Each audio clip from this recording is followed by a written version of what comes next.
Gravar esse vídeo igual eu gravo todos os outros. Eu falei que eu ia fazer um roteiro porque eu queria que fosse compreensível e bonitinho, mas na verdade eu não vou.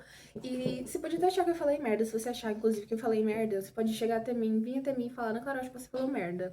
E que o ângulo da sua câmera tá uma bosta. Aí a gente vai conversar sobre você ter achado que eu falei merda, e aí um pouco talvez eu concorde com você, talvez eu discorde, mas o importante é você expressar a sua opinião, assim como eu estou expressando a minha. Enfim, o tópico de hoje é: eu sempre achei que eu fosse uma pessoa muito inteligente, muito esperta, muito woke no sentido. No no ramo, que é perceber que homens têm capacidade muito grande e uma porcentagem bem favorável para serem criaturas horríveis. Ou seja, aquelas pessoas que ficam falando que odeiam homens, que não sei o que homens, e que homens são ruins, que homens são monstros, e que isso não deixa de ser verdade. Enfim, todo esse discurso de que homens são horríveis e não quero eles na minha vida. Certo? Certo. E continuo achando que a gente tá super certa, nada mais justo, afinal a gente tem percebido cada dia mais o quão horríveis eles conseguem ser, né? Toda mulher no mundo já passou por experiências desagradáveis envolvendo homens, isso não é novidade, então nada mais natural do que as consequências dessas ações, certo? E se você é um homem que se incomoda por isso, eu espero que você tome no meio do seu cu. Primeiro, porque se você não estivesse incluso no âmbito de homens que cometem esse tipo de ofensa contra mulheres, e eu tô falando de todo tipo de ofensa, misoginia, seja nas menores palavras, seja em atos, seja em olhares, eu te odeio. Eu espero que você esteja ciente. Se você não está nesse pequeniníssimo seleto grupo de homens, não tem por que se você se ofender, tá? Isso não é sobre você, mas talvez seja sobre o amigo que senta com você na mesa e faz comentários machistas, que você sabe que são machistas, você não é idiota, você provavelmente é um homem adulto, e não precisa ser adulto pra saber e reconhecer, mas enfim. Alguns deles não sabem. É aquela coisa, né? Eu acho que sim. O problema com esse assunto é que as mulheres que têm se adaptado a esse estilo de vida, porque querendo ou não é um estilo de vida, a partir do momento que você começa a olhar para esse tipo de ser humano como possíveis ameaças, não tem como você desver mais. E eles infelizmente são. Não dá para você só se entregar a alguém, não dá para você confiar em qualquer pessoa, não dá para você sequer pedir ajuda para qualquer pessoa, não importa se essa pessoa é seu pai, seu irmão, seu tio, simplesmente a gente não tem mais onde se apoiar. Enfim, o problema maior é que nessa tentativa de tirar eles um pouco da nossa narrativa, o que a gente tem feito é centralizado os homens cada vez mais. Como assim? As pessoas são tão neuróticas no sentido de vou achar um bom homem pra mim e provar pra mim mesma que isso é possível, que elas na verdade encontram homens ruins com potencial pra serem bons e querem a todo custo transformar eles em pessoas boas. Isso não é seu papel. Se ele não consegue ser uma pessoa boa por conta dele mesmo, um homem adulto, tem tudo e sabe, tem tudo o que ele precisava pra saber disso. Ele não precisa de você, mulher adulta, pra ensinar pra ele. Acredita? Sim. Falando de mim, porque é só isso que eu sei fazer, nessa ideia toda de que não existem homens bons, ou que eles são muito escassos, a gente quer acreditar que por ser muito inteligente, a gente vai encontrar um bom. A gente não vai deixar mais os ruins passarem pela nossa vida. Realmente dá uma diminuída quando você começa a perceber nos primeiros, assim, no primeiro contato, sabe? Mas enfim, a gente acaba se perdendo, eu acho particularmente que. Eu esqueci o que eu ia falar.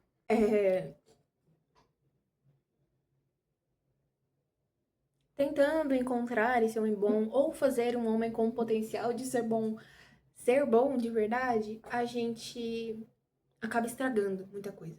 Por quê? Geralmente, se você acha que o homem tem potencial, é porque ele demonstrou isso.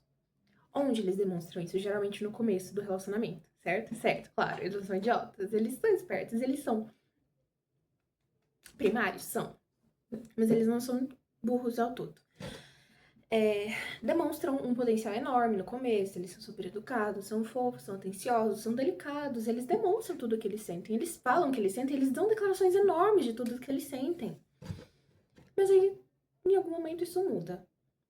Ele fica mais frio, mais na dele, tem menos interesse em sair com você, sai mais com os amigos, com as amigas. É claro que é nosso primeiro instinto maternal é colocar a culpa na gente. Ah, fui eu que fiz alguma coisa. Ai, foi aquele dia. Ai, foi eu que agi desse jeito. Ai, foi minha roupa. Ai, foi aquilo. Bicho, ele só é assim. E ele sempre foi. E ele vai continuar sendo assim com as próximas. Isso é um padrão. É um padrão que eles repetem todas as vezes. Mas a gente não percebe isso porque a gente fica cega de amores, né? Enfim, aí a gente fica tentando a todo custo fazer com que aquela pessoa seja a pessoa que ela era antes. Como é que a gente faz isso? Contestamos os problemas. Ah, você tá afastado de mim, o que tá acontecendo? Não, você tem que conversar comigo, você tem que se comunicar, você tem que me falar tal coisa, você tem que me explicar, você tem que falar onde você tá indo, você tem que falar com quem você tá, você tem que fazer isso, isso, isso, eu não gosto quando você faz isso, eu não gosto quando você faz aquilo, eu não gosto de tal pessoa, eu quero que você faça isso com tal pessoa, eu quero que você não faça isso com tal pessoa. Porque a gente é muito dependente, a gente tem muito medo de ficar sozinha. Por quê? Porque foi difícil de achar esse cara com potencial pra ser bom. Quanto tempo mais será que eu vou levar pra achar um outro? Entende? Eu poderia estar muito bem sozinho, inclusive talvez até melhor, com muito mais calma, meu cortisol muito mais baixo, mas, poxa, ele era bom, sabe? Tem que ter alguma coisa que vai fazer ele voltar. E você fica nessa neura.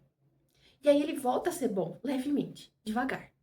Mas ele, olha só, indícios, ele tá, ó, tá voltando ao normal. Aí volta de novo. Aí você vai lá e briga, e briga, e briga, e briga, e briga. Chega um ponto que você tá tão exausta. E ele também, mas você principalmente porque é você que tá levando as demandas. Ele só tem que pedir desculpa e falar que vai resolver. Você vai acreditar do todo jeito, você é idiota, né? Você ainda acredita em homens, apesar de falar que todos eles são mentirosos. Olha que ironia. Spoiler. Se fosse pra mudar mesmo, ele teria feito da primeira vez que ele reconheceu que cometeu um erro, tá? Ninguém é mais criança aqui. Eu espero pelo menos que vocês estejam se relacionando com pessoas maiores de 18 anos. Não precisa de muito pra você entender. Não precisa de muito pra você raciocinar. E não precisa se colocar no lugar do outro. Você não tem que dar o troco nele pra fazer ele entender o quão ruim é. Por um bom tempo eu achei que sim. E não dei. Talvez deveria. Porque às vezes a gente tem que fazer o karma na vida das pessoas também. Não tem que esperar o tempo de Deus. Apesar de que o tempo de Deus nunca falha. Mas se você tiver um pouco mais de pressa, assim, igual eu, que tô falando toda acelerada aqui, você pode. Recomendo, inclusive, é um bom exercício pra mente. Enfim, gente, o que eu quero dizer é, nesse processo todo de tentar manter um homem bom, quando eu digo bom, eu espero que você veja entre parênteses, com potencial de ser, tá? Eles nunca são bons de verdade. Eu, pelo menos, nunca conheci um, e eu tenho 21 anos. Quase 22. Nesse processo inteiro, a gente acaba se perdendo muito. A gente deixa de lado amizades, a gente deixa de lado hobbies. A última vez que eu gravei um vídeo foi um ano atrás. Se você fizer as contas, você vai entender muito bem. Enfim, você deixa de lado prioridades e você coloca ele como centro das suas prioridades. Por algum motivo, a gente é quase inconsciente, mas uma vez que você percebe e percebe que você também não é a dele, fica muito mais fácil de resolver essa charada, entendeu? De entender o que tá acontecendo. É um processo complicado, porque você não quer admitir que você não tá no topo da lista das prioridades daquela pessoa quando você coloca ela no seu topo. Mas é necessário. Mas eles geralmente não entendem muito do nosso vocabulário. Se você for falar com ele de igual para igual, não vai funcionar. Você tem que explicar como se fosse uma criança de 3 anos, e aí talvez, quem sabe com sorte, se ele estiver com muita paciência e vontade, ele consiga. Nem sempre acontece. É um caso raro. Fenômeno aí, poucas amigas minhas já presenciaram. Mas é bem difícil, você vai ter que ter muita paciência. E exatamente aquela oratória, né, de professora, aquela empatia de mãe, que às vezes é um pouquinho difícil, mas nós, mulheres de coração grande e mente estragada, consegue. Não tenho mami issues, tá? Antes que nem daddy issues. Graças a Deus, meus pais são bem presentes na minha vida. Só que nunca tive um relacionamento na minha vida. Eu estou com 21 anos e estou em um, no que é o meu primeiro há alguns meses, não vou fazer as contas agora. Eu nunca me senti tão burra, sendo bem honesta com você. E eu sempre me achei muito inteligente. Eu via minhas amigas sofrendo por homem, eu ficava, gente, por que vocês estão fazendo isso? Qual é a lógica? Qual o propósito? Primeiro que ele é feio.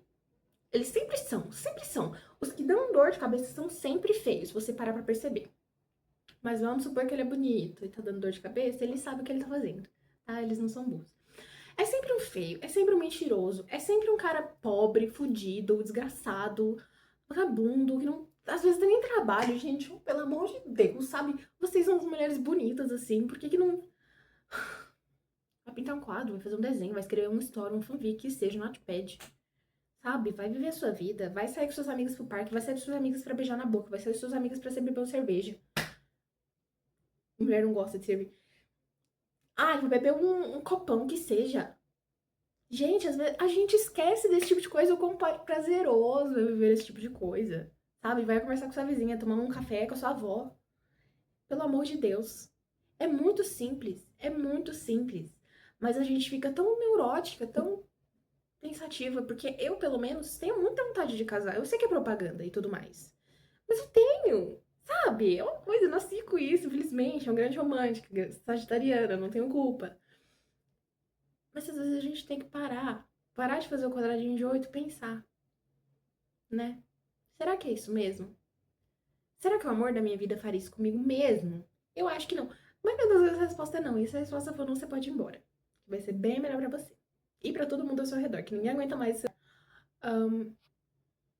Enfim.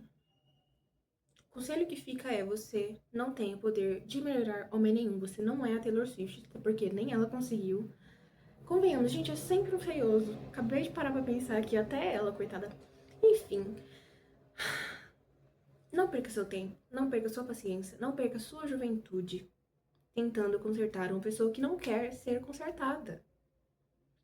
E não só isso, mas não perca sua juventude com nem um homem. Isso não volta atrás. Eles não lhe estão nem aí pra você.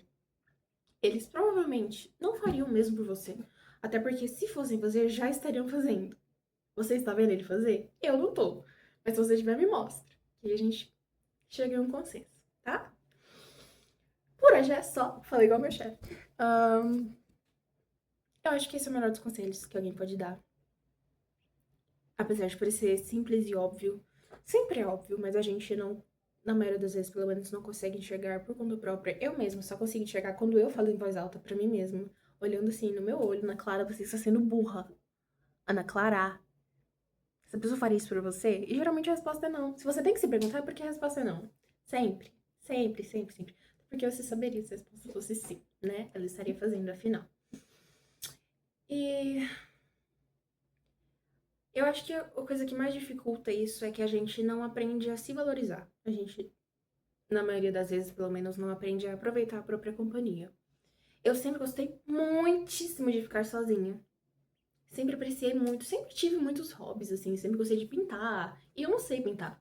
Gosto até de desenhar, e eu não tenho a menor ideia de como que desenho. Eu gosto de gravar vídeo conversando sozinha, eu gosto de dançar, cantar. Não sei fazer nenhuma dessas coisas, mas é muito bom e me deixa muito feliz. Aí você para de fazer essas coisas. É claro que a sua vida vai estar uma merda. Claro que o seu relacionamento vai piorar. É claro que você não tem a menor noção do que você tá fazendo. É claro que você tá estressada todo dia, tendo crise de ansiedade, tomando remédio. Óbvio! Você esqueceu de você esqueceu da vida, você parou de viver. Você tá olhando só pra aquilo, só pra aquele homem. Aquele homem tá olhando só pra você? Não, ele não tá. Um beijo.